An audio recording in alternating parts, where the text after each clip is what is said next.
প্রশ্ন হলো তিনি গরিবকে গ্রহণ করলেন কেন? কি দেখে গ্রহণ করলেন? দেখেছেন তার তাকওয়া, দেখেছে মহিলার দিনদারি। আপনারা শুনে অবাক হবেন, এই আব্দুল্লাহ ইবনে উমর রাদিয়াল্লাহু তাআলা আনহুর ছেলে হযরত আব্দুল্লাহ এই মেয়েটাকে বিবাহ করলেন।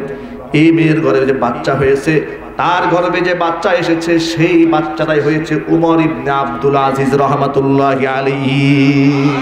আল্লাহু আকবার বলে।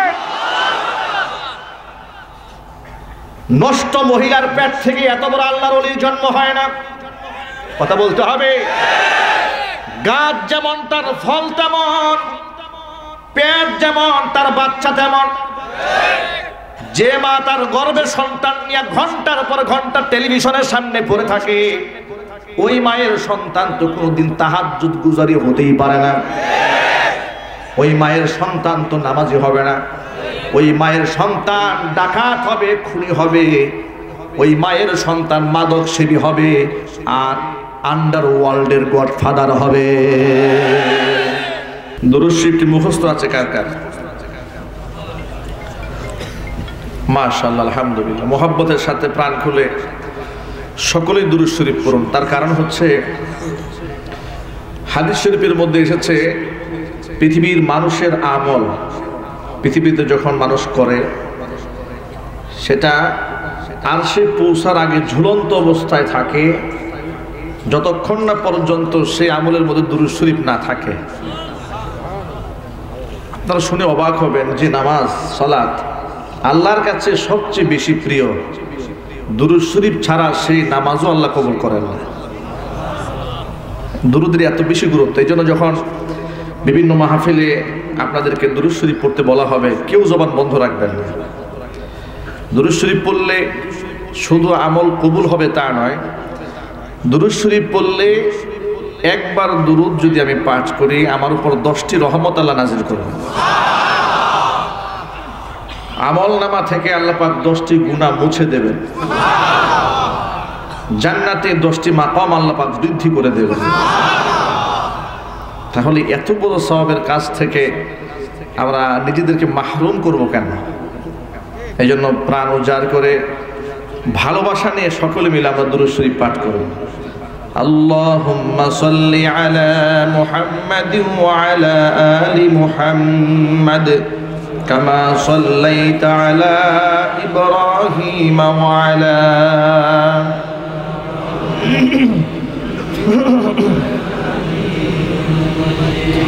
اللهم بارك على محمد وعلى آل محمد كما باركت على إبراهيم وعلى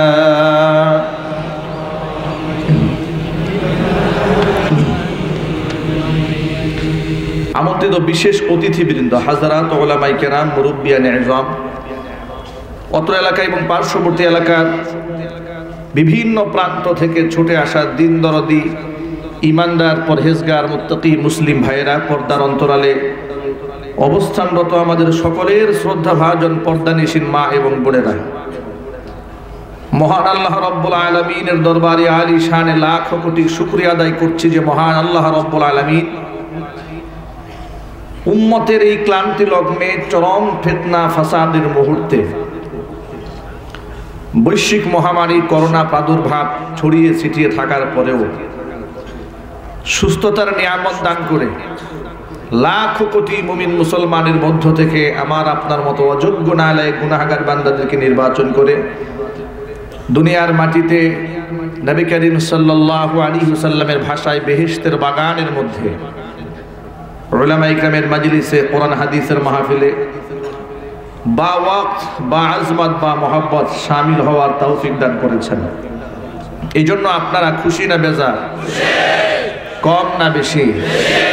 উচ্ছ্বসিত কণ্ঠে, খুশি মনে, মন প্রাণ উজাড় করে আল্লাহ সুবহানাহু ওয়া তাআলার শেখানো ভাষায় শুকরিয়া আদায় করছি। জবান ছেড়ে দিয়ে সকলে একযোগে বলছি আলহামদুলিল্লাহ। রব্বানা লাকাল হামদ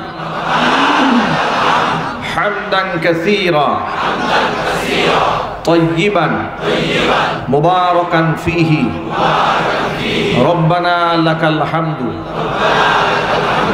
কামা ইয়ানবাগি লিজালালি ওয়াজহিকা ওয়া আযীমি সুলতানিকা। আল্লাহ পাক আমাদের সকলকে পরিপূর্ণ হিদায়াত নসিব করুন। এই মাহফিলকে আল্লাহ পাক কবুল করুন। আনসারুল কোরআন কওমি মাদ্রাসাকে আল্লাহ পাক কিয়ামত পর্যন্ত কবুল করুন। মাদ্রাসার সমস্ত হাজাত আল্লাহ পাক তার গায়বে খাজানা থেকে মিটিয়ে দিন।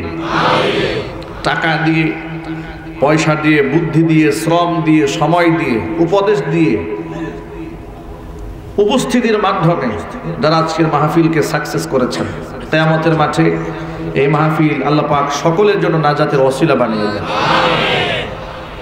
কোরআন সকলের, ইসলাম সকলের, স্রষ্টাও সকলের, নবী মুহাম্মদ সাল্লাল্লাহু আলাইহি ওয়াসাল্লাম সকলের। ঠিক কি না?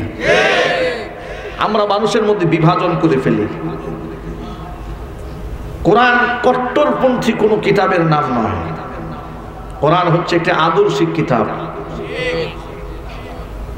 যা মানুষের চামড়াতে টাচ করে না, কোরআন মানুষের হৃদয়ে টাচ করে। কোরআনের সত্যতা যারা উপলব্ধি করতে পেরেছে, বিনয় অবনত চিত্তে স্বীকার করতে বাধ্য হয়েছে যে কোরআন মানুষের বানানো নয়, এটা আল্লাহ পাকের দেওয়া শ্রেষ্ঠ নিয়ামত। নিরপেক্ষ দৃষ্টিতে কেউ যদি কোরআনকে রিসার্চ করে, মানুষ এ কথা বলতে বাধ্য হবে যে না, এটা মানুষ বানায়নি, এটা আল্লাহ পাকের পক্ষ থেকে এসেছে। কোরআনটা সার্বজনীন, পৃথিবীতে একটি মাত্র কিতাব যা মানবতার কথা বলে পরিপূর্ণভাবে। মানবাধিকারের কথা বলে, নারী অধিকারের কথা বলে, পুরুষের অধিকারের কথা বলে, শিশুর অধিকার প্রতিষ্ঠিত করে, বৃদ্ধের অধিকার প্রতিষ্ঠিত করে, মনিবের অধিকার প্রতিষ্ঠিত করে, গোলামের অধিকার প্রতিষ্ঠিত করে, ধনীর অধিকার প্রতিষ্ঠিত করে, গরিবের অধিকার প্রতিষ্ঠিত করে, স্বামীর অধিকার, স্ত্রীর অধিকার, সন্তানের অধিকার, পিতার অধিকার, মাতার অধিকার, রাষ্ট্রনায়কের অধিকার, জনগণের অধিকার, সকল অধিকার প্রতিষ্ঠিত হয় যে কিতাবের মাধ্যমে। সেই কিতাবের নাম হচ্ছে কোরআন মাজিদ।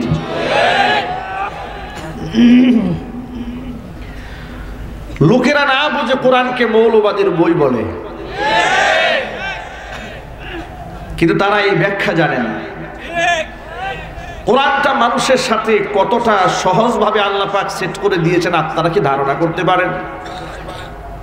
যে মদ খাওয়া চূড়ান্ত পর্যায়ে হারাম, যা খেলে মানুষের বিবেক নষ্ট হয়, দিমাগ নষ্ট হয়, শরীর নষ্ট হয়, সামাজিক দুর্ভোগ পোহাতে হয়, সামাজিক অশান্তি সৃষ্টি হয়, সেই মদের বিধানটাও আল্লাহ পাক এক ধাপে হারাম করেন। ধীরে ধীরে মানুষের স্বভাবের সাথে সেট করে পর্যায়ক্রমে আল্লাহ পাক মদের বিধানকে হারাম করেছেন। সুবহানাল্লাহ বলতে ইচ্ছে করলো না? আল্লাহ পাক তো স্রষ্টা, সকল ক্ষমতার মালিক আল্লাহ। আল্লাহ যদি চাইতেন প্রথম ধাপে একটু পিটায়া সব হেদায়েত দিতে পারতেন না? সেই ক্ষমতা আল্লাহর নাই? সেই ক্ষমতা আল্লাহ পাকের আছে। ইসলাম কত সুন্দর, এটা আমরা বুঝতে ভুল করি। এই জন্য আমাদের মনে রাখতে হবে, আমাদের সামনে যত শ্রোতা মণ্ডলী আসেন তারা সকলেই হিদায়াতের খোরাক নেওয়ার জন্য মাহফিলে আসেন। অনেক বক্তা ভাইরাও বুঝতে চান না, স্টেজে বসে মানুষকে বিভিন্ন ভাগে ভাগ করে ফেলে। কাউকে ওহাবিতে দিয়ে দেয়, কাউকে সুন্নিতে ভাগ করে দেয়। বক্তা নিজে এক দলের মুখপাত্র হয়ে যায়। মনে রাখা উচিত, যিনি বক্তব্য দেবেন তিনি সকল দলের মুখপাত্র। তাহলে এই ভালোবাসার সাথে তার কথা আওয়ামী লীগ গ্রহণ করবে, তার কথা বিএনপি গ্রহণ করবে, জামাত ইসলাম গ্রহণ করবে, সমস্ত রাজনৈতিক মতাদর্শের লোকেরা হাসি মুখে তার কথা নেবে তখন, যখন সে শ্রোতা মণ্ডলী সকলকে নিজের মতো আপন করে নিতে পারবে। ইসলামটা এইভাবে এসেছে। এরকম পাকা নিয়ত করলেন, এই নিয়ত কিন্তু কবুল হবে না। আপনি যতই চেষ্টা করেন লিখিজ একটা বের হয়ে যাবেই যাবে। নিজেকে আগে ঠিক করতে হবে তওবা করে, তা না হলে আপনি ঘুরেছেন 5টা নিয়ে, এমন কপালে জুটবে যে ঘুরেছে 10টা নিয়ে। কামা তাদিনু তুদানু, যেমন কর্ম তেমন ফল।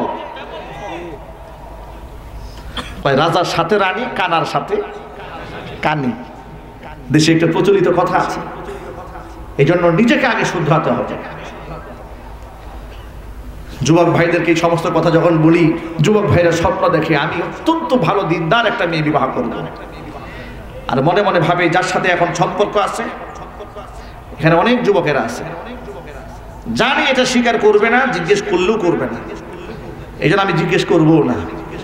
আমি শুধু এতটুকু বলবো, অবৈধ সম্পর্ক করে হারাম সম্পর্কের মাধ্যমে যে সম্পর্কের সৃষ্টি হয়, হারাম দিয়েই যান শুরু, এর মধ্যে হালাল শান্তি কি করে পাবেন? কথা বলেন ঠিক কি না? আচ্ছা, হারামের ফিলিংস আর হালালের ফিলিংস কি এক?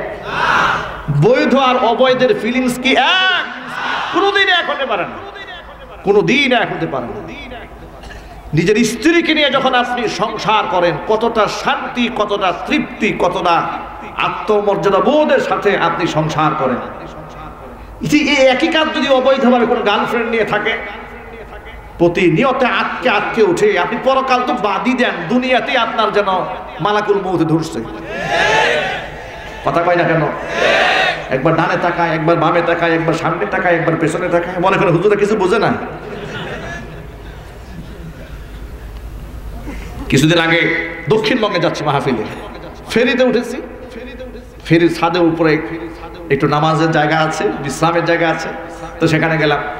মাগরিবের নামাজ পড়ে আমরা সামনে বসে আছি, আমাদের সামনে একটা ছেলে আর মেয়ে। মানুষ কত নির্লজ্জ আর বেহায়া হলে, কত বড় বেহায়া হলে আমরা যে এতগুলো দাড়ি টুপিওয়ালা মানুষ বসে আছি, আমাদেরকে দেখলে তো পর্দাহীন মেয়েরা মাথায় কাপড় দেয়, ঠিক কি না? দেখলাম এখানে দাঁড়িয়ে দাঁড়িয়ে এরা মস্তি করার চেষ্টা করছে।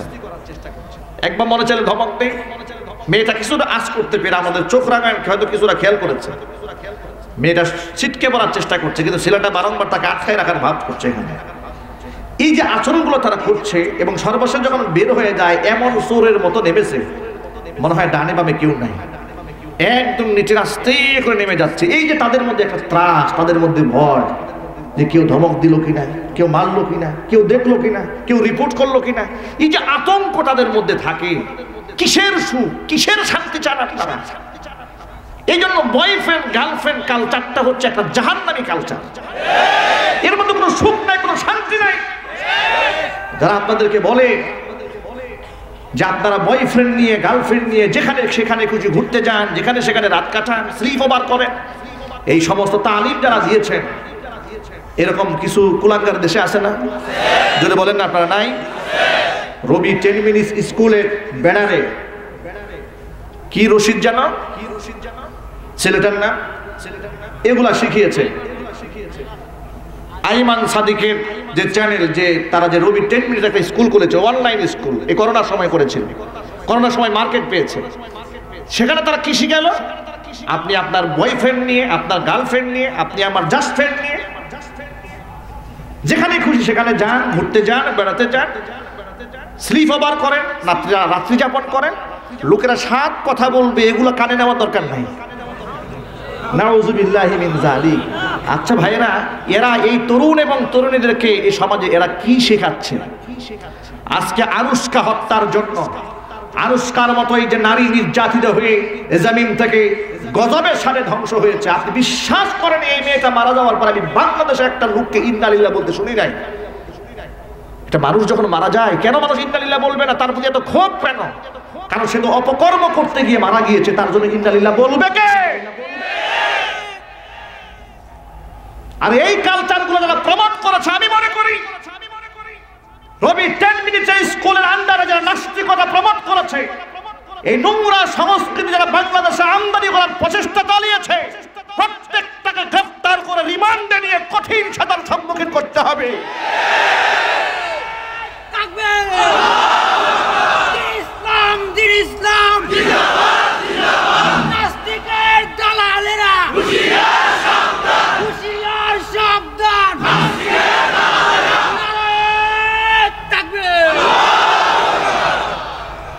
আমি আমার মা বোনদেরকে বলি, মা বোনেরা আমার, খবরদার বিপদগামী হবেন না। ইসলাম হচ্ছে আপনার জন্য শান্তি, আপনার জন্য সবচেয়ে বড় আদর্শ। ইসলামের চেয়ে বেশি শান্তি পৃথিবীর কোনো দর্শন আপনাকে দিতে পারবেই না।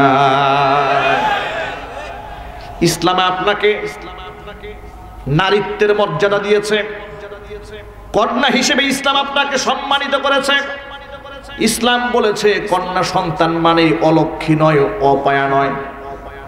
পৃথিবীবাসী এক সময় মনে করেছে কন্যা সন্তান মানে গজব। এখনো তো বাংলাদেশে দেখেন, এত যে ডিজিটাল হয়েছে বাংলাদেশ, এখনো অনেক বাবা মা আছে কন্যা সন্তান জন্মগ্রহণ করলে মনে কষ্ট পায়, আছে না নাই? বিশ্বাস করে আমি আশ্চর্যান্বিত হয়ে যায়।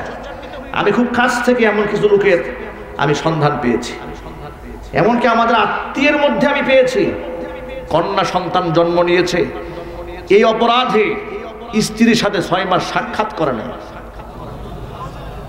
এরা কি মানুষ না জানোয়ার? আরো জোরে বলে জানোয়ার। স্ত্রীর খোঁজ খবর নাই, 6 মাস কেন তার গর্ভে কন্যা সন্তান জন্ম হয়েছে। আল্লাহ রাব্বুল আলামিন নারীদের সম্মান পৃথিবীতে দিলেন। আল্লাহ নবী ঘোষণা দিয়ে দেন, হুজুর বললেন এই পৃথিবীতে যে ঘরের মধ্যে সর্বপ্রথম কন্যা সন্তান জন্ম নেয়, আল্লাহ রাব্বুল আলামিন রহমতের সবগুলি দরজা ওই ঘরের জন্য উন্মুক্ত করে দেয়। আল্লাহ নবী ঘোষণা দিয়ে দিলেন, তোমরা কন্যার পিতাদেরকে গালি দিও না, মেয়েদেরকেও তোমরা গালি দিও না, কারণ আমি বিশ্বনবী মুহাম্মদ রাসূলুল্লাহ সাল্লাল্লাহু আলাইহি ওয়াসাল্লাম মেয়েদের বাবা। হুজুর বললেন তার 3টি কন্যা সন্তান আছে, তার 3টি জান্নাত। সুবহানাল্লাহ। একজন সাহাবী দাঁড়িয়ে বলে, ইয়া রাসূলুল্লাহ আমার তো একটা কন্যা সন্তান, তো আমার কি? হুজুর বলে তোমার জন্য একটা জান্নাত। 3টি কন্যা সন্তান যার হয়, সে যদি সেই সন্তানকে লালিত পালিত করে, দিন শেখায়, আদব শেখায়, সৎপাত্রস্থ করে, ওই 3 কন্যার বাবা আর আমি মুহাম্মদ সাল্লাল্লাহু আলাইহি সাল্লাম জান্নাতের মধ্যে এইরকম পাশাপাশি থাকবো। মাইকের আওয়াজ বাহিরে যাচ্ছে, আমার মা বোনরা শুনতে পাচ্ছেন? মায়ের আমার, পৃথিবীতে যখন আপনার সম্মান বলতে কিছুই ছিল না, ইসলাম এসে আমাদের নবী আপনাকে এতটা সম্মান দিয়েছে, আপনার নারীত্বের মর্যাদা দিয়েছে। আবার আপনি যখন কারো স্ত্রী হতে যাবেন, আল্লাহ সুবহানাহু ওয়া তাআলা বলেন খবরদার স্ত্রী হিসেবে যাকে গ্রহণ করবে মাগনা বাগনা গ্রহণ করো না, যৌতুক তো নেওয়া যাবেই না, উল্টা তাকে টাকা দিয়ে আনতে হবে। ওয়া আতুন নিসা সাদকাতিহিন্না নিহলা, স্ত্রীদেরকে খুশি খুশি মনে তাদেরকে মহরার টাকাটা বুঝায় দাও। জোরে কোন সুবহানাল্লাহ। আপনি যখন স্ত্রী হবেন তখন আপনাকে আল্লাহ সম্মান দিয়ে দিলেন, আবার সেই স্ত্রী থেকে আপনি যখন মা হয়ে গেলেন, আপনার সম্মানের তো কোনো শেষই নাই। এত বেশি সম্মান আল্লাহ পাক তার রাসূল এই মায়েদেরকে দিয়ে দিলেন, মায়ের সম্মান। হুজুর বলেন আল জান্নাতু তাহতা আকদামিল উম্মাহাত, মায়ের পায়ের নিচে সন্তানের জান্নাত। পৃথিবীতে কোনো দার্শনিক আমার মায়েদেরকে এত সম্মান দেয় নাই, ঠিক কি না? কোন বিজ্ঞানী এই সম্মান দেয় না। এই সম্মান দিয়েছে ইসলাম, এই সম্মান দিয়েছে কোরআন, এই সম্মান দিয়েছে বিশ্বনবী মুহাম্মদ রাসূলুল্লাহ সাল্লাল্লাহু আলাইহি ওয়াসাল্লাম। এরপর আল্লাহ সুবহানাহু ওয়া তাআলা বলে দিলেন, নারী হিসেবে তার সম্মান বেড়ে গেল, কন্যা হিসেবে বাড়ল, স্ত্রী হিসেবে বাড়ল, আবার মা হিসেবে তো সম্মানের কোনো শেষ নাই। বিশ্বনবী সাল্লাল্লাহু আলাইহি সাল্লামের কাছে প্রশ্ন করা হলো, মান আবাদু ইয়া রাসূলুল্লাহ, ও আল্লাহর রাসূল কার সাথে দুনিয়ার মধ্যে সবচেয়ে বেশি ভালো আচরণ করব? হুজুর জবাব দিয়ে বললেন উম্মাকা, তোমার মায়ের সাথে। সাহাবী আবার জিজ্ঞেস করলেন সুম্মা মান, মায়ের পরে কার? হুজুর বললেন সুম্মা উম্মাকা, এরপরেও তোমার মায়ের। আবার জিজ্ঞেস করলেন সুম্মা মান, হুজুর বললেন এরপরেও তোমার মায়ের। 3 বার মায়ের কথা বলার পরে সাহাবী বলেন সুম্মা মান, নবীজি 3 বার তো মায়ের মর্যাদা বুঝলাম, তারপরে কার মর্যাদা? হুজুর বলেন সুম্মা আবাক, এরপরে তোমার বাবা। আল্লাহু আকবার। মায়ের মর্যাদা 3 গুণ বাড়িয়ে দিলেন। বাড়িয়ে দেওয়ার পিছনে যৌক্তিক কারণটা শোনেন। পৃথিবীতে সন্তান আগমন করেছে, এই সন্তানকে লালিত পালিত করার পেছনে জন্ম দিতে গিয়া পিতা মাতা উভয়ের অবদান আছে না নাই? জোরে বলেন। এরপরে মায়ের অবদান বেশি কেন? কারণ 3টা কষ্ট মা একা করেন, যে 3টা কষ্টের মধ্যে বাবার কোনো প্রকার ভূমিকা থাকে না। 1 নাম্বার কষ্ট হলো মা তাকে 8 মাস 9 মাস 10 মাস গর্ভে ধারণ করেছে। এই কষ্টের মধ্যে বাবা কোনো প্রকার এই কষ্ট শেয়ার করতে পারে না। 2 নম্বর কষ্ট হচ্ছে সন্তানকে ডেলিভারি করার যে কষ্ট, কত মারাত্মক কষ্ট। এই কষ্টের মধ্যেও পিতা সামান্য পরিমাণ শেয়ার করতে পারে না, 2 নম্বর কষ্ট। 3 নম্বর কষ্ট মা তারা 2টা বছর নিজের রক্তে গড়া বুকের স্তন্য দিয়া বাচ্চাকে তিল তিল করে করে তোলে, যার পেছনে পিতার কোনো অবদান থাকে না। যেহেতু মায়ের অবদান এক্সট্রা 3টা বেশি, এই জন্য আল্লাহর নবী সাল্লাল্লাহু আলাইহি সাল্লাম মায়ের মর্যাদা 3 গুণ বাড়িয়ে দিয়েছে। যাদের বাবা মা বেঁচে আছে, যত ভাইরা এখানে এসেছেন, আমাদের ধর্ম শুধুমাত্র নামাজ কালামের কথাই বলে নাই। অনেক ভাইরা বুঝতে চান না, তারা শুধু বলতে চান হুজুররা শুধু নামাজ রোজা হজ যাকাত এই ওয়াজে করবে, অন্য কোনো ওয়াজের ধারে তারা গেলেই মাইন্ড করেন, কষ্ট পান।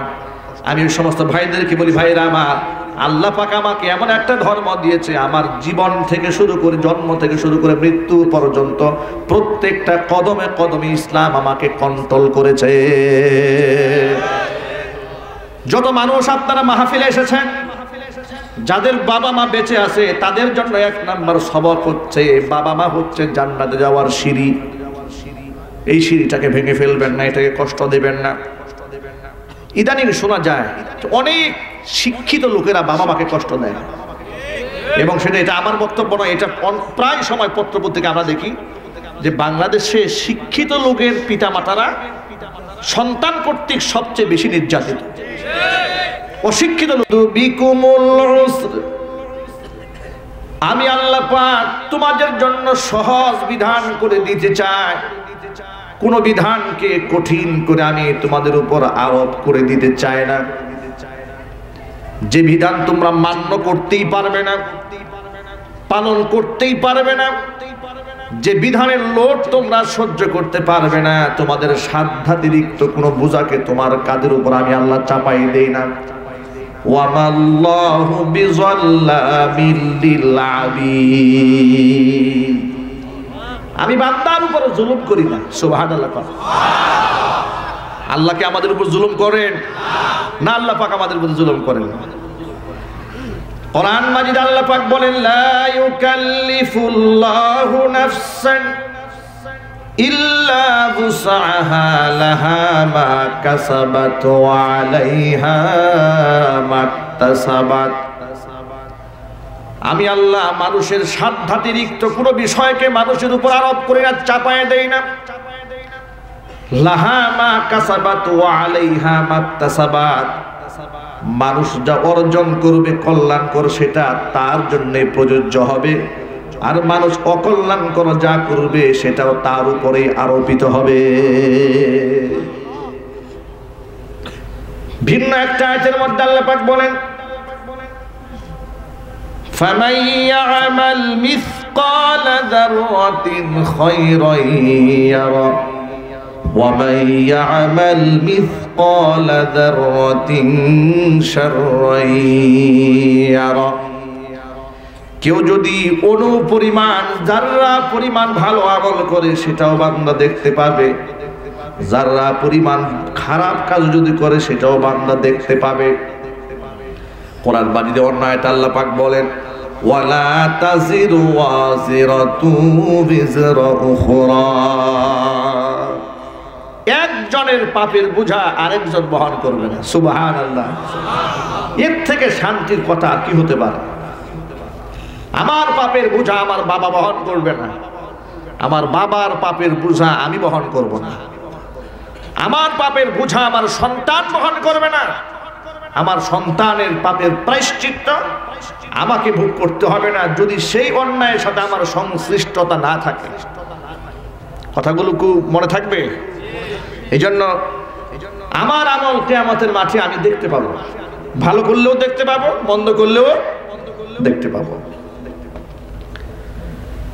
আজকে তো আমরা এক ভাই আরেক ভাইকে সহ্য করতে পারি না, সম্মান দিতে জানি না, নিজেদের মুসলমানদের মধ্যে হিংসা জিঘাংসা আমরাই সৃষ্টি করে দিয়েছি। যদি বলুন ঠিক কিনা?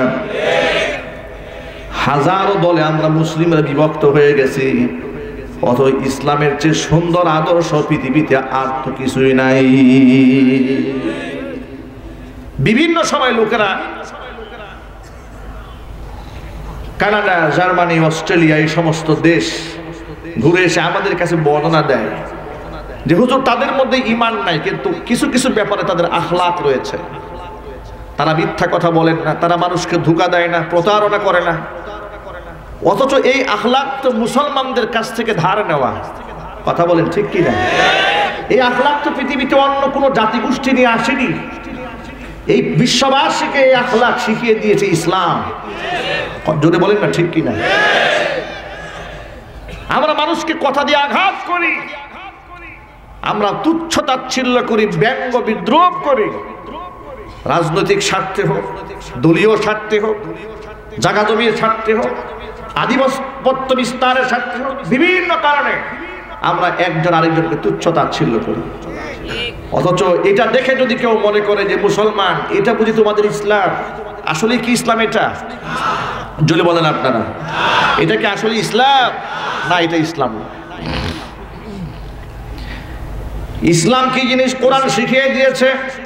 ইয়া আইয়ুহাল্লাযীনা আমানু লা ইয়াসখার কওমুম মিন কওমিন আসা আইয়াকুনু খায়রাম মিনহুম ওয়ালা নিসাউম মিন নিসাইন আসা আইয়াকুন্না খায়রাম মিনহুন্না ওয়ালা তালমিজু আনফুসাকুম ওয়ালা তানাবাজু বিল আলকাব বিইসাল ইসমুল ফুসুকু বাদাল ঈমান ওয়া মান লাম ইয়াতুব ফাউলাইকা হুমুজ জালিমুন। হে ঈমানদারগণ, তোমরা একে অন্যকে তুচ্ছ তাচ্ছিল্য করবে না। লা ইয়াসখার, কেউ কাউকে উপহাস করবে না, ব্যঙ্গ বিদ্রুপ করবে না। কারণ হচ্ছে যাকে তুমি ব্যঙ্গ করলে, বিদ্রুপ করলে, হাসি তামাশা করলে, যাকে নিয়ে মজাক করলে, হতে পারে ওই লোকটা আমি আল্লাহর কাছে তোমার চেয়ে, তুমি যে ব্যঙ্গ বিদ্রুপ করলে তোমার চেয়ে ওই লোকটা আমি আল্লাহর কাছে অতি উত্তম। অনুরূপ ভাবে এই কাজটা যেন কোনো নারীও না করে। ওয়ালা নিসাউম মিন নিসাইন, কোন নারীও যেন একে অপরকে তুচ্ছ তাচ্ছিল্য না করে, ব্যঙ্গ বিদ্রুপ না করে, কাউকে ছোট বানিয়ে কথা না বলে, উপহাস না করে। কারণ হতে পারে উপহাসকারিণী অপেক্ষা যাকে উপহাস করা হয়েছে সেই বান্দিগুলো আমি আল্লাহর কাছে উত্তম। ইসলামের বক্তব্যটা কতটা সার্বজনীন, কতটা সুন্দর, কতটা সামাজিক, কতটা মানবতা বোধকে জাগ্রত করে। এই সমাজের মধ্যে কতটা শান্তি সৃষ্টি হতে পারে ইসলামের এই দর্শনগুলো ফলো করলে। কথা বলুন ঠিক কিনা?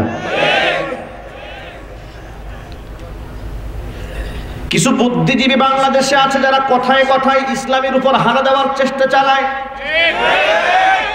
সাম্প্রদায়িক সাম্প্রদায়িক এই শব্দ বলে ইসলামের আদর্শটাকেই যারা খাটো করতে চান, অথচ ইসলামের চেয়ে বেশি শান্তিপূর্ণ প্রকৃত অর্থে অসাম্প্রদায়িক চিন্তা বিশ্বের কোন ধর্ম দর্শন লালন করে না। ঠিক কিনা? দেখেন আমার ধর্মটা আমাকে কিভাবে, কতটা মানবিক বানিয়েছে, কতটা অসাম্প্রদায়িক চেতনায় উজ্জীবিত করেছে আমার ইসলাম। আমার ইসলাম বলে দিয়েছে পৃথিবীর মধ্যে একমাত্র হক ধর্ম ইসলাম। এটা ঠিক না? সন্দেহ আছে আপনাদের? পৃথিবীতে এই মুহূর্তে আসমানের নিচে জমিনের উপরে যত ধর্ম আছে, সমস্ত ধর্মের মধ্যে একমাত্র হক, সঠিক, নির্ভুল, নির্ভেজাল, অবিকৃত একটা ধর্ম, তার নাম কি? আরো জোরে। আল্লাহর কাছে একমাত্র মনোনীত ধর্মের নাম কি? মুক্তি যদি পেতে চায় এই পৃথিবীর মানুষ, এই ইসলামকেই মান্য করতে হবে। এর মধ্যে রয়েছে দুনিয়ার মুক্তি, এর মধ্যে রয়েছে আখিরাতের মুক্তি। এটাকে বাদ দিয়ে পৃথিবীর অন্য কোনো ধর্ম দর্শন দিয়ে কিংবা চিন্তা চেতনা দিয়ে ইহকালীন মুক্তিও হবে না, পরকালীন মুক্তিও হবে না। এটা এতটা সূর্যের মতো স্পষ্ট শোনেন। আল্লাহ পাক এই আদর্শ দিয়েই নবীকে দুনিয়াতে পাঠালেন। আল্লাহ পাক বলেন, কেন আমি নবী পাঠালাম? শোনো, হুয়াল্লাযী আরসালা রাসূলাহু বিল হুদা ওয়া দীনিল হাক্কি লিইয়ুযহিরাহু আলাদ দীনি কুল্লিহি ওয়া কাফা বিল্লাহি শাহীদা। আমি আমার রাসূলকে জমিনে পাঠিয়ে দিয়েছি। হুয়াল্লাযী আরসালা রাসূলাহু বিল হুদা ওয়া দীনিল হাক্কি, হিদায়াত দিয়ে, সত্য দিন দিয়ে আমি রাসূলকে পাঠালাম। লিইয়ুযহিরাহু, যাতে করে সত্য দিনকে তিনি প্রতিষ্ঠিত করতে পারেন, আলাদ দীনি কুল্লিহি, তামাম দুনিয়ার মধ্যে যত ধর্ম দর্শন আছে সমস্ত ধর্ম দর্শনের উপরটাকে যেন তিনি, উপরে যেন হক ধর্ম ইসলামটাকে প্রতিষ্ঠিত করতে পারেন, এই মিশন নিয়ে আমি জমিনে আমার রাসূল পাঠিয়ে দিয়েছি। কোরআন মাজিদে এই একই বিষয় আরেকটা আয়াতের মধ্যে আল্লাহ পাক এভাবে বলেন, ওয়াল্লাযী আরসালা রাসূলাহু বিল হুদা ওয়া দীনিল হাক্কি লিইয়ুযহিরাহু আলাদ দীনি কুল্লিহি ওয়ালাউ কারিহাল মুশরিকুন। তামাম পৃথিবীর সমস্ত বাতিল ধর্মগুলোর উপরে হক ধর্ম দিয়ে আমি আমার রাসূলকে পাঠালাম। এই হক ধর্মের আওয়াজ বিশ্বের সমস্ত বাতিল ধর্মের উপরে আমার নবী গালেব করবেন, বিজয়ী পতাকা করে উত্তোলন করে দাঁড়ায় দেবেন, দাঁড় করিয়ে দিবেন। ওয়ালাউ কারিহাল মুশরিকুন, যদিও এই আচরণ দেখে কাফের মুশরিকরা কষ্ট পায়। এতটা চূড়ান্ত ভাবে আল্লাহ পাক বলে দিলেন দ্বীন ও ইসলাম হচ্ছে হক, আর এটারই বিজয় করার জন্য আল্লাহ পাক তার রাসূলকে পাঠিয়েছেন। ঠিক কি না? হক জানার পরেও, হক মানার পরেও, মানুষের মধ্যে হকের মেসেজ দিয়ে দেওয়ার পর আল্লাহ পাক কি বললেন শোনেন। আল্লাহ পাক বলেন, লা ইকরাহা ফিদ-দীনি ক্বাদ তাবায়্যানার রুশদু মিনাল গাই। নবীজি, আপনি হকের দাওয়াত মানুষের কানে কানে পৌঁছে দিয়েছেন। হক এবং বাতিল স্পষ্ট হয়েছে, কোনটা সত্য কোনটা মিথ্যা মানুষের সামনে এটা সূর্যের মতো স্পষ্ট। সুতরাং নতুন করে কাউকে গলার মধ্যে ছুরি লাগিয়ে কালিমা পড়াবেন তা হবে না। ধর্ম দর্শন হচ্ছে তার ঐচ্ছিক ব্যাপার। ইসলাম গ্রহণ করানোর জন্য কোন কাফির মুশরিককে জবরদস্তি করবেন না, তার সুযোগ নাই। সুবহানাল্লাহ। এটা কি সাম্প্রদায়িক চেতনা নাকি অসাম্প্রদায়িক চেতনা? অসাম্প্রদায়িক চেতনা। কোন কাফের মুশরিককে আপনি জোর করে কালিমা পড়াতে পারবেন না, কারো মন্দির ভেঙে মসজিদ বানাতে পারবেন না, কারো পূজা মণ্ডপ ভেঙে দিয়ে মসজিদ বানাতে পারবেন না, কারো মাথার থেকে সিঁদুর খুলে নিয়ে জবরদস্তি করে বুরকা পরাবেন তা হবে না। কারণ ফামান শাআ ফালিয়ুমিন ওয়া মান শাআ ফালিয়াকফুর, যার মনে চাই সে ঈমান আনবে, যার মনে চাই সে ঈমানকে প্রত্যাখ্যান করবে, সুযোগ আমি দিয়ে দিলাম। তবে গাইডলাইনটা কাদের জন্য? প্রশ্ন হলো, তাহলে শোনেন, এই কথাটা হলো কাফের মুশরিকদের জন্য। কাফের মুশরিককে জোর করে ইসলামের বিধিবিধান তাদেরকে মান্য করতে বলা হবে না। কোনো মুশরিককে বলা হবে না নামাজে যাও, বলা যাবে? কথা বলে না কেন? বলা যাবে? কোন মুশরিককে আপনি বলতে পারেন না মুখের দাড়ি লম্বা বানাও। কোন ইহুদি কিংবা কোন খ্রিস্টানকে আপনি ফোর্স করতে পারবেন না টাকার উপরে কাপড় পরো। কোন যে ব্যক্তি একজন মানুষকে বাঁচিয়ে দিল, সে যেন একজন মানুষকে বাঁচিয়ে দিল না, সে যেন গোটা জগতের সমস্ত মানুষকে বেঁচে থাকার সুযোগ করে দিল। এই শিক্ষা তো আমি পেয়েছি কোরআন থেকে, এই শিক্ষা আমি কার্ল মার্কসের বই থেকে পাই নাই, মাও সেতুংয়ের বই থেকে আমি পাইনি, আমি পৃথিবীর কোনো বুদ্ধিজীবীর কাছ থেকে শিক্ষা পাইনি, বরং এই পৃথিবীর রাজনীতিবিদরা বলেছে একটা লাশ যদি আমার দলে পড়ে 10টা লাশ পড়বে। কথা বলতে হবে, এ কথা রাজনীতিবিদরা বলেছে, কিন্তু ইসলাম বলে নাই। এই জন্য কেউ যদি ইসলামের নামে গুপ্ত হত্যা করে, 64টা জেলার মধ্যে যারা বোমা হত্যা করেছিল, বোমা ফুটিয়েছিল, আল্লাহর কসম করে বলি তারা মাদ্রাসার সাথে সংশ্লিষ্ট নয়। কোন মাদ্রাসার ছাত্র তারা? কোথাকার শাইখুল হাদিস? কোন জায়গার মুফতি মুহাদ্দিস? হলি আর্টিজানে যারা হামলা করেছিল, বিশ্ববিদ্যালয়ের ছেলেরা তারা মানুষ হত্যা করেছে। কথা বলেন ঠিক কি? মাদ্রাসার ছাত্ররা করেনি, কিন্তু সারাটা জীবন ভর যুগ যুগ ধরে এই জঙ্গিবাদের তকমার বোঝাটা আমরা মাজলুম হয়ে আমাদের কাঁধে আমরা বহন করেছি। বুদ্ধিজীবীরা এখনো কথায় কথায় আমাদেরকে চোখ রাঙিয়ে কথা বলে, আমাদের চোখের দিকে আঙ্গুল তুলে কথা বলে। টকশোতে কিছু বামপন্থী বুদ্ধিজীবী আছে, ওদের খেয়ে দিয়ে আর কোনো কাজ নাই। তবে ইসলামের দর্শনের বিরুদ্ধে কথা যত বেশি বলবে সে তত বড় মাপের বুদ্ধিজীবী। কথা বলতে হবে। আর এগুলার বিরুদ্ধে আমরা প্রতিবাদ করি। আচ্ছা, এগুলার বিরুদ্ধে কি প্রতিবাদ করার কোনো দরকার নাই? কথা বলতে হবে, নাকি অপরাধ? এর প্রতিবাদ করা কি অপরাধ? ইসলামের বিরুদ্ধে কর্মকাণ্ড যেই করবে সে বুদ্ধিজীবী হোক, পাগল হোক আর ছাগল হোক, নেতা হোক আর নেত্রী হোক, ইসলামের বিরুদ্ধাচরণ যেই করবে তার ভাগ্য জবাব দেব।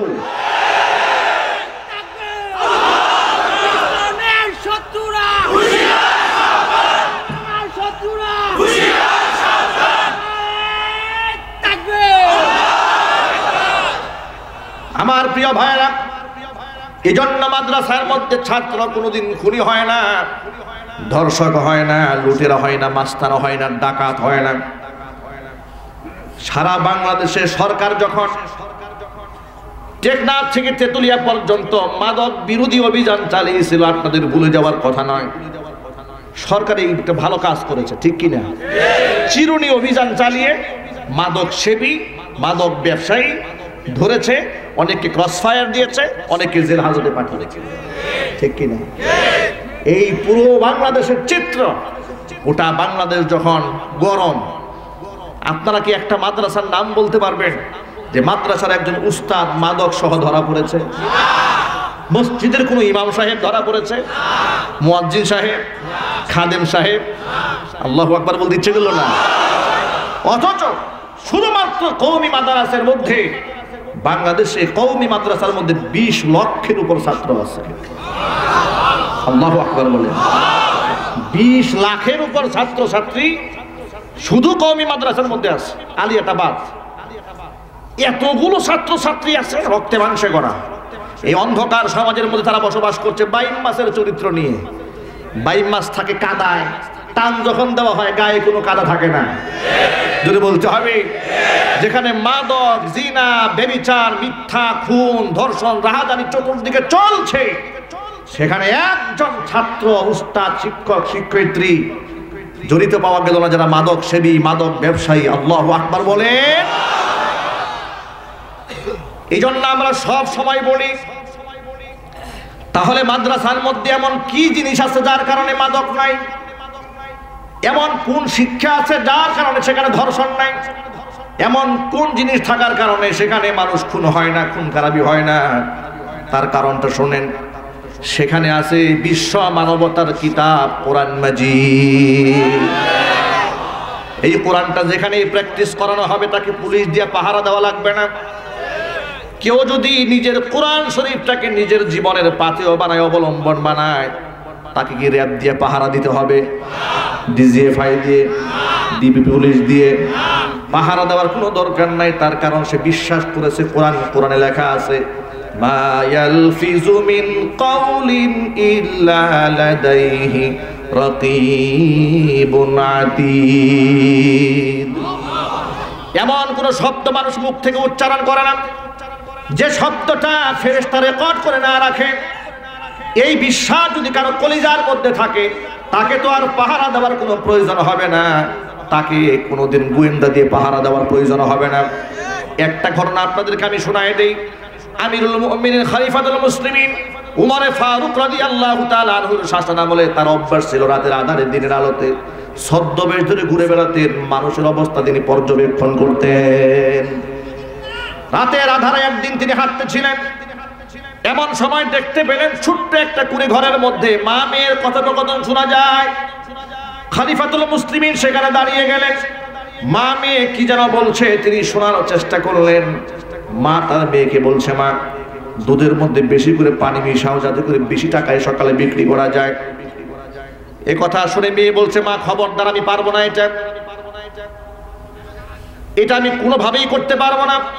মা তখন মেয়েকে বলছে, মা তুমি যদি দুধের মধ্যে পানি মিশাও এই সংবাদ তো কোথাও লিকেজ হবে না, রাতের আধার কেউ জানবেও না, বুঝতেও পারবে না, খলিফা তোমার বিচারও করবে না। মেয়ে জবাব দিয়ে বলে, মা আমার খলিফা হয়তো জানবে না, দুনিয়াতে হয়তো আমার বিচার হবে না, কিন্তু কাল কিয়ামতের মাঠে যে মাবুদ মেহেরবানের সামনে দাঁড়িয়ে আমার জীবনের সমস্ত কর্মকাণ্ডের হিসাব চুকাতে হবে, ওই মাবুদ মেহেরবানের দৃষ্টিটাকে তো আমি ফাঁকি দিতে পারবো না। ওমর ফারুক রাদিয়াল্লাহু তাআলা আনহু দরজার বাহিরে দাঁড়িয়ে সমস্ত কথা শুনলেন। এবার তিনি বাড়ি ফিরে গেলেন। সকালবেলা ওই মা এবং মেয়েকে দরবারে ডেকেছে। মা এবং মেয়েকে যখন ডেকেছে, মায়ের কলিজার মধ্যে পানি নাই। তার কারণটা হচ্ছে চোরের মন সবসময় পুলিশ পুলিশ থাকে। মা তো বুঝে ফেলেছে হয়তো বা যে কোনো কারণে খলিফার কাছে আমার এই অন্যায়টা লিকেজ হয়ে গেছে মনে হয়, তা না হলে আমাকে ডাকলো কেন? অবশ্য আমাকে সাজা প্রদান করবে, শাস্তির সম্মুখীন মনে হয় আমাকে হতে হবে। তিনি ভয় পেয়ে গেলেন। খলিফার সামনে দাঁড়িয়ে দুহাত জোর করে বলছে, আমিরুল মুমিনিন, গত রজনীতে আমি আমার মেয়ের সাথে যে নাফরমানি কথা বলেছি, আমি তওবা করলাম, আপনার কাছে বিনীত জোরে ক্ষমা চাচ্ছি, জিন্দেগি তার এমন কথা বলবো না, আপনি আমাকে ক্ষমা করে দেন। খলিফাতুল মুসলিমিন আমিরুল মুমিনিন উমর ফারুক রাদিয়াল্লাহু তাআলা আনহু বলছে, মেয়ের মা, আমি তোমাকে লাঞ্ছিত করার জন্য এখানে ডাকিনি।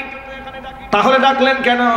ডেকেছি তোমাকে একটা পুরস্কার দেওয়ার জন্য। শোনো, দীর্ঘদিন ধরে আমি আমার ছেলের জন্য একজন স্ত্রী খুঁজতেছিলাম, আমার পুত্রের জন্য একজন বধূ খুঁজতেছিলাম, কন্যা খুঁজতেছিলাম আমার ছেলে আব্দুল্লাহ ইবনে উমরের জন্য।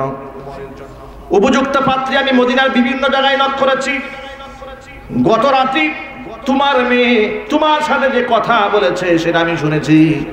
আমার কাছে মনে হয়েছে আমার ছেলে আব্দুল্লাহর জন্য উপযুক্ত একমাত্র তোমার মেয়ে। ভাইরা আমার, একটুখানি ভাবেন, অর্ধজাহানের শাসক তার ছেলের জন্য পাত্রী নির্বাচন করলেন কুড়ে ঘরে থাকা একজন নারী। অথচ তিনি যদি চাইতেন ওই সময় বিশ্বের সবচাইতে ধনী যিনি, মদিনা সহ ইরাক, ইরান সমস্ত রাষ্ট্র তার কবজার মধ্যে রয়েছে, সর্বাধিক সুন্দরী, সবচেয়ে রূপবতী, সবচেয়ে ধনী নারীকে তিনি তার পুত্রবধূ বানাতে পারতেন। ঠিক কিনা জোরে বলেন? কিন্তু তিনি কি নির্বাচন করলেন রাতের আধারে? খোঁজখবর নিয়ে তিনি বলেন, আমি খলিফা, আমার ছেলের জন্য পুত্রবধূ হিসেবে তোমার কন্যাকে আমি চয়েস করেছি। ভাইরা আমার, তাদের আনন্দের কোনো সীমা রইল না। এর থেকে বড় প্রস্তাব আর কি হতে পারে? রাষ্ট্রপ্রধান খলিফা তার ছেলের জন্য আমাদের মতো গরিব মেয়েদেরকে গ্রহণ করতে চায়। প্রশ্ন হলো, তিনি গরিবকে গ্রহণ করলেন কেন? কি দেখে গ্রহণ করলেন? দেখেছেন তার তাকওয়া, দেখেছে মহিলার দিনদারি। আপনারা শুনে অবাক হবেন, এই আব্দুল্লাহ ইবনে উমর রাদিয়াল্লাহু তাআলা আনহুর ছেলে হযরত আব্দুল্লাহ এই মেয়েটাকে বিবাহ করলেন। এই মেয়ের গর্ভে যে বাচ্চা হয়েছে, তার গর্ভে যে বাচ্চা এসেছে, সেই বাচ্চাটাই হয়েছে উমর ইবনে আব্দুল আজিজ রাহমাতুল্লাহি আলাইহি। আল্লাহু আকবার বলেন। নষ্ট মহিলার পেট থেকে এত বড় আল্লাহর ওলির জন্ম হয় না। কথা বলতে হবে। গাছ যেমন তার ফল তেমন, পেট যেমন তার বাচ্চা তেমন।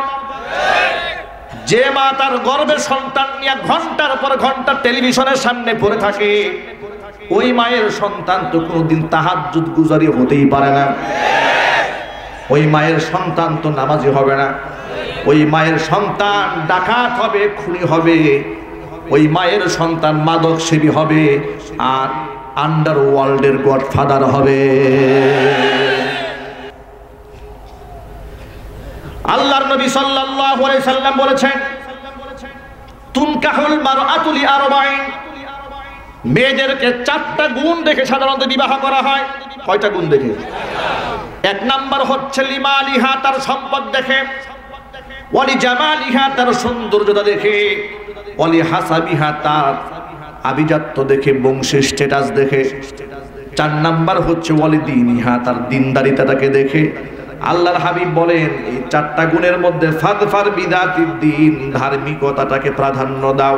তারিবাতিয়া দাকা, ধার্মিকতাকে যদি প্রাধান্য না দিয়া নিজে বিবাহ করার সময় কিংবা নিজের ছেলেকে বিবাহ করার সময় যদি তুমি দেখো মেয়েটা খালি সুন্দর কিনা, টাকা পয়সাওয়ালা কিনা, ধন দৌলত আছে কিনা, আল্লাহর হাবিব বলেন সংসার তো টিকবেই না, এই সংসারের মধ্যে জাহান্নামের আগুন জ্বলবে। বাস্তবতা আছে না নাই? আমার জানা মতে আমি দেখেছি 1 কোটি টাকা দিনমোহর দিয়ে বিবাহ করা হয়েছে। যেদিন বাসর করেছে পরের দিন ডিভোর্স, পরের দিন তালাক। 1 রাত 1 কোটি টাকা খরচ করেছে। পরকালকে বিশ্বাস করেন আর আল্লাহ এবং রাসূলের কথাকে নিজের বুদ্ধিভিত্তিক গবেষণার চেয়ে রাসূলের কথাকে বেশি মূল্যায়ন করার চেষ্টা করেন। সুখী হবেন দুনিয়াতে, সুখী হবেন আখিরাতে। কথা জোরে বলতে হবে, ঠিক কিনা? আল্লাহর নবীর চেয়ে বেশি ইনসাফের কথা পৃথিবীতে আর কেউ বলতে পারবে না। এই জন্য উভয়কেই দায়িত্বশীল হতে হবে। আপনি যেমন একজন দিনদার পাত্রী চান, একজন মেয়ের জন্য দিনদার পাত্রের প্রয়োজন, ঠিক কিনা? আপনি সারা জীবন 5টা গার্লফ্রেন্ড নিয়ে ঘুরে বেরিয়েছেন, আর হুজুরের ওয়াজ শুনে নিয়ত করছেন যে মাদ্রাসা পড়ুয়া সবচেয়ে ভালো মেয়েটা বিবাহ করবো। কি বলেন? মুশরিকা নারীকে আপনি বলতে পারবেন না তুমি বাধ্যতামূলক বোরকা তোমাকে পড়তেই হবে, বলতে পারবেন না। তবে হ্যাঁ, কোনো ব্যক্তি যদি ইসলামের গণ্ডির মধ্যে ঢুকে যায়, মুসলমান পরিচয় যদি কেউ দেয়, তাকে আপনি অবশ্যই বলবেন নামাজ তোমাকে পড়তেই হবে, না পড়লে তুমি মুসলমান থাকবে না।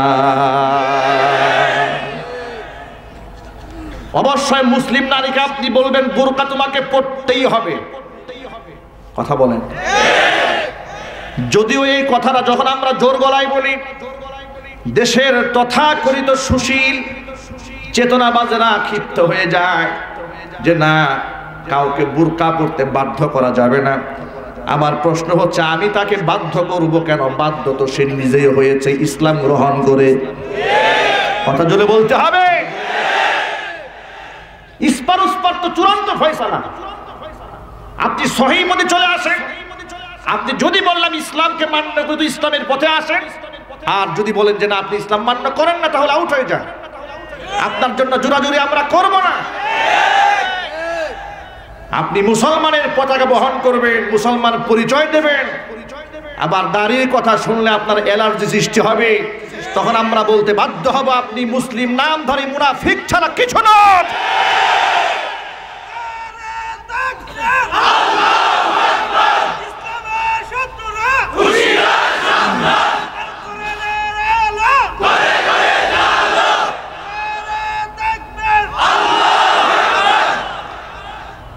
ইসলামের বিধানগুলো কতটা সুন্দর এবং স্পষ্ট।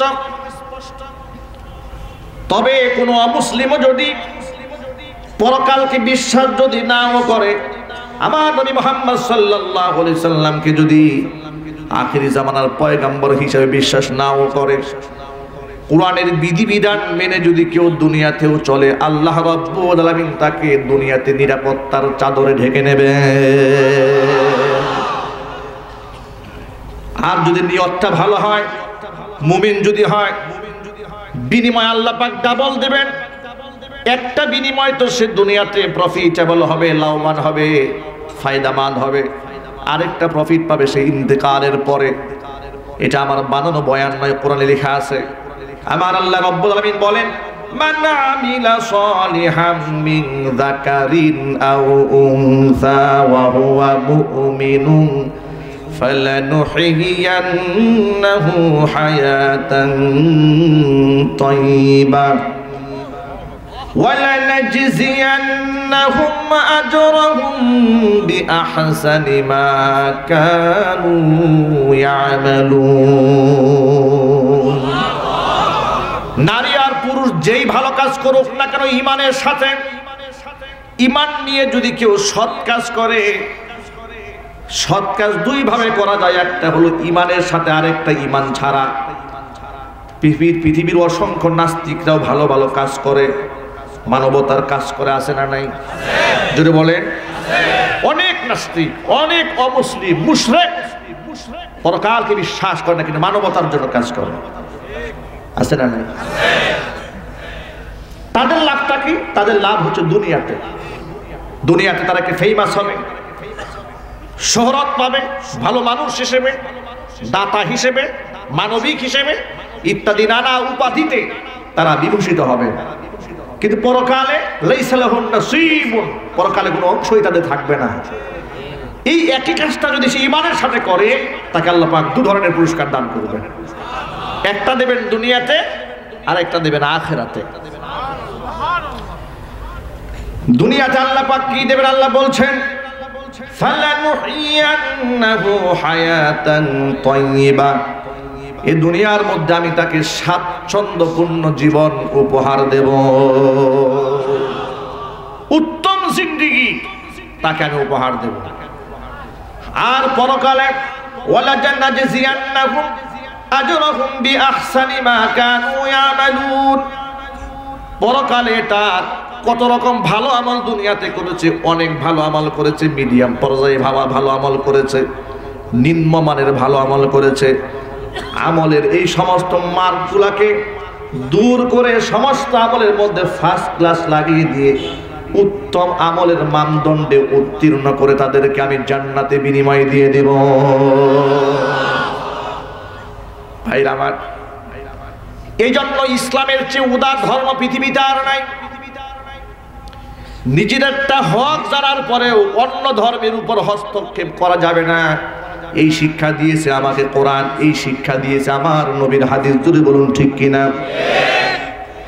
যার বাস্তব প্র্যাকটিসও আমরা পৃথিবীতে মুসলমানরা করি, যার কারণে মুসলিম অধ্যুষিত সোনার বাংলাদেশী, এমনকি গোটা পৃথিবীর মধ্যে এমন কোনো নজিরা নাই হিন্দুদের মন্দির ভেঙে ভেঙে আমরা মসজিদ বানিয়েছি, এমন কোন দৃষ্টান্ত এই জমিনের মধ্যে কেউ দেখাতে পারবে না। আপনারা জানেন ভারত উপমহাদেশ মুসলমানরা 100 বছর শাসন করেছে, কথা বলেন ঠিক কিনা? যদি মুসলমানদের এই মেজাজ থাকতো, বর্তমান ভারতের তথাকথিত এই গণতান্ত্রিক নেতা মোদী সরকার, তারা যেই ধর্ম দর্শন নিরপেক্ষতার কথা বলে, ওদের মতো মন মানসিকতা যদি মুসলিম রাজা প্রজাদের থাকতো, তাহলে গোটা ভারতবর্ষে হিন্দুদের একটা টিকিও খুঁজে পাওয়া যেত না, ঠিক কিনা? ওরা ক্ষমতায় এসছে মাত্র 100 বছর পার হয়েছে। 47 সনে দেশ স্বাধীন হয়েছে, আজকে কত সন? 21। এখনো 100 বছর তো হয় নাই। এতেই দাম্ভিকতা, ক্ষমতার দম্ভ কোথায় গিয়ে দাঁড়িয়েছে। এতেই ওরা মুসলমানদেরকে গণহারে হত্যা শুরু করেছে, মন্দির বানানো শুরু করেছে, মসজিদ ভেঙে ভেঙে গুড়িয়ে দেওয়া শুরু করেছে, মুসলিমদেরকে মসজিদ থেকে পিটিয়ে বের করা শুরু করেছে।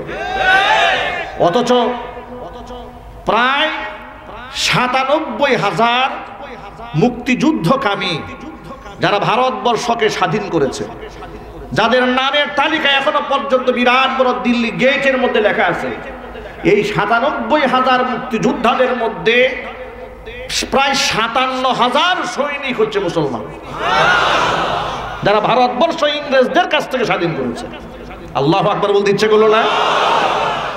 আজকে সেই দিল্লিতে বিশ্ববিদ্যালয়ে বুরকা পরিহিতা মেয়েদেরকে সুযোগ দেওয়া হচ্ছে না, ডাক্তার হবে মুসলিম ছেলে, তাদেরকে সুযোগ দেওয়া হচ্ছে না, পুলিশ অফিসারের মুখে দাড়ি রাখা হয়েছিল, সেই অপরাধে তাকে সাসপেন্ড করা হয়েছে। পরবর্তী দাড়ি কামিয়ে তিনি আবার নিজের দায়িত্বে ফিরে এসেছেন। এই কাজগুলো ওরা করছে, যারা আমাদেরকে মৌলবাদী বলে তকমা দেয়, আমাদেরকে উগ্রবাদী বলে, অথচ তাদের উগ্রবাদীটা গোটা বিশ্বের মধ্যে যা ওরা দেখিয়েছে, তার ফেরাউনকেও হার বানিয়েছে।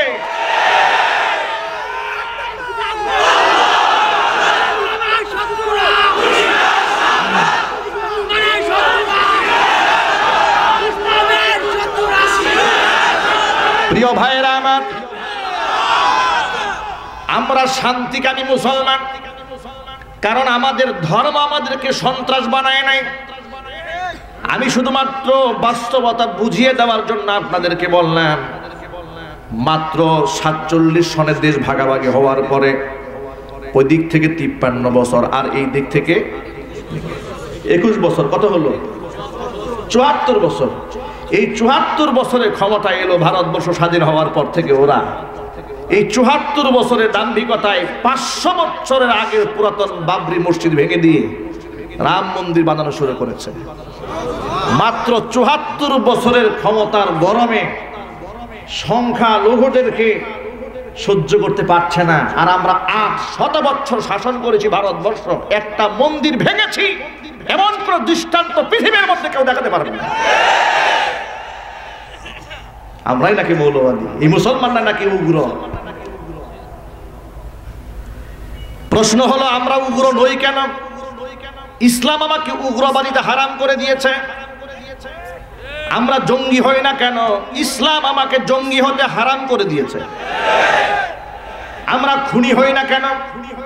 কারণ খুন খারাপি ইসলামে জায়েজ নাই, হারাম, এই জন্য আমরা খুনি হই না। আমরা মানুষকে গালিগালাজ দেই না, কারণ গালি দেওয়া হারাম, এই জন্য গালি দেই না। কথা বলেন। ছোট্ট আর একটা প্রমাণ দিই আপনাদের সামনে। ঢাকা বিশ্ববিদ্যালয় প্রতিষ্ঠিত হলো, এর আরো বহু বছর আগে বাংলাদেশের অন্যতম শ্রেষ্ঠতম প্রতিষ্ঠান মুঈনুল ইসলাম হাটহাজারী মাদ্রাসা প্রতিষ্ঠিত হয়েছে। হাটহাজারী মাদ্রাসার সৎসালা বার্ষিক 100 বছর পূর্তি হয়ে গেছে আরো কয়েক বছর আগে। হাটহাজারী মাদ্রাসা প্রতিষ্ঠিত হওয়ার পর থেকে আজ পর্যন্ত 122-23 বছর বয়স। এই পুরো ইতিহাসের মধ্যে হাটহাজারী মাদ্রাসার ছাত্ররা সেখানে লেখাপড়া করে, কোন্দল করে, মাদ্রাসা ছাত্ররা খুনাখুনি করেছে, উস্তাদের গায়ে হাত তুলেছে, মানুষ হত্যা করেছে, খুন খারাপি করেছে, এমন কোন ঘটনা কেউ দেখাতে পারবে? আরো জোরে বলেন। কিন্তু যারা আমাদেরকে জঙ্গি তকমা দিয়েছে, তারা যেই বিশ্ববিদ্যালয় নিয়ে গর্ব করে, সেই বিশ্ববিদ্যালয়ে 126 জন ছাত্র এই পর্যন্ত খুন হয়েছে। ওরা সন্ত্রাস না, আমরা সন্ত্রাস। বুঝতে হবে, মাথায় ঘিলু রাখতে হবে, এই জন্য মেধা থাকতে হবে, শিক্ষিত হতে হবে, বাম এবং রামদেরকে দাঁত ভাঙ্গা জবাব দেওয়ার জন্য প্রস্তুত থাকতে হবে।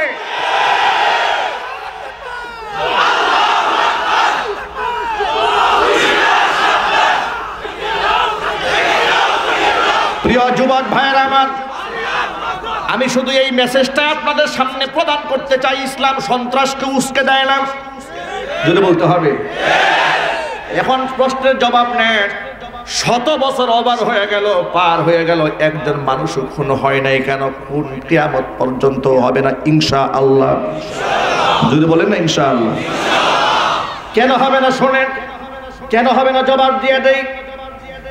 কারণ আমি যেই মাদ্রাসার সিলেবাসভুক্ত ছাত্র, সেখানে আমাকে কোরআনের সিলেবাসের মধ্যে আল্লাহ পাক শিখিয়ে দিয়েছেন, মান কতালা নাফসাম বিগাইরি নাফসিন আও ফাসাদিন ফিল আরদি ফাকান্নামা কতালান নাস জামিআ। বিনা অপরাধে কেউ যদি কোনো মানুষকে হত্যা করে, এখানে বলা হয় নাই যদি কোনো মুসলমানকে হত্যা করে, বিষয়টা তা নয়। ইহুদি হোক, খ্রিস্টান হোক, বৌদ্ধ হোক, আস্তিক হোক, নাস্তিক হোক, যাই হোক না কেন, বিনা অপরাধে, বিনা বিচারে কেউ যদি কাউকে হত্যা করে ফেলে, সে যেন একজন মানুষকে হত্যা করলো না, সে যেন পৃথিবীর সমস্ত মানুষদেরকে হত্যা করে ফেললো।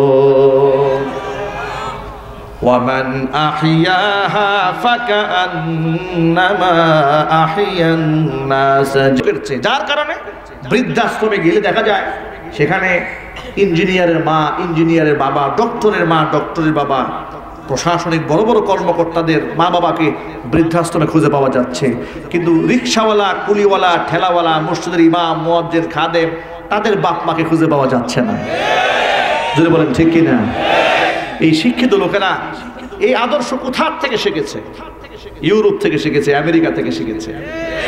তারা মনে করে জাপানে থাকে, তারা মনে করে বুড়া হয়ে গেলে এই লোকের বেঁচে থাকার অধিকার নেই, বৃদ্ধাশ্রমে পড়ে থাকো, তাদেরকে একটু কুকুর দিয়ে রাখো। অনেক সময় দেখবেন এরা কুকুর নিয়ে মরে পড়ে থাকে। এমন ঘটনা ঘটেছে, বৃদ্ধা মা বৃদ্ধাশ্রমে মৃত্যুবরণ করে 1 বছর পর্যন্ত রুমের মধ্যে থেকেছে, তার লাশ একদম ফ্লোরের সাথে মিশে গিয়েছে, সন্তানটা জানেও না যে মা মারা গিয়েছে। এমন ঘটনা পৃথিবীতে ঘটছে। ইসলাম এগুলো সমর্থন করে? ওরাই বিশ্ব ভালোবাসা দিবস বানায়। কথা বলেন? ওরা তো সারা বছর ভালোবাসে না, মহব্বত নাই। ওরা একদিন বানিয়েছে 14ই ফেব্রুয়ারি বিশ্ব ভালোবাসা দিবস। এই ভালোবাসা আনুষ্ঠানিকভাবে উনি ফুল দিল, উনি কি ফল দিলেন? বাবা মা বৃদ্ধাশ্রমে আসে, কুত্তা নিয়ে দৌড়দৌড়ি করছে, বাবাকে একটা ফুল দিয়ে বললেন বাবা আই লাভ ইউ, উনি বললেন আই লাভ ইউ টু, বাস শেষ, কাম ছাড়া, মহব্বত শেষ। এটার নাম কি ভালোবাসা দিবস? এই ভালোবাসা ইসলাম সাপোর্ট করে? ইসলাম তো সেকেন্ডে বলে দিয়েছে আমি আল্লাহর পরে সবচেয়ে সম্মানের জায়গা বাবা মা। আল্লাহু আকবার বলে। কষ্ট হচ্ছে আপনাদের? রাত অনেক বেশি হয়েছে, আমি খুব সংক্ষেপে ছেড়ে দেবো ইনশাআল্লাহ। প্রিয় যুবক ভাইয়েরা আমার, এই জন্য আমার 1 নাম্বার সবক হচ্ছে যাদের বাবা মা বেঁচে আছে তাদেরকে জান্নাতের সিঁড়ি মনে করতে হবে। রাজি আছেন? কারা কারা 2 হাত দেখতে চায়? আলহামদুলিল্লাহ। আল্লাহ তুমি আমাদেরকে কবুল করো।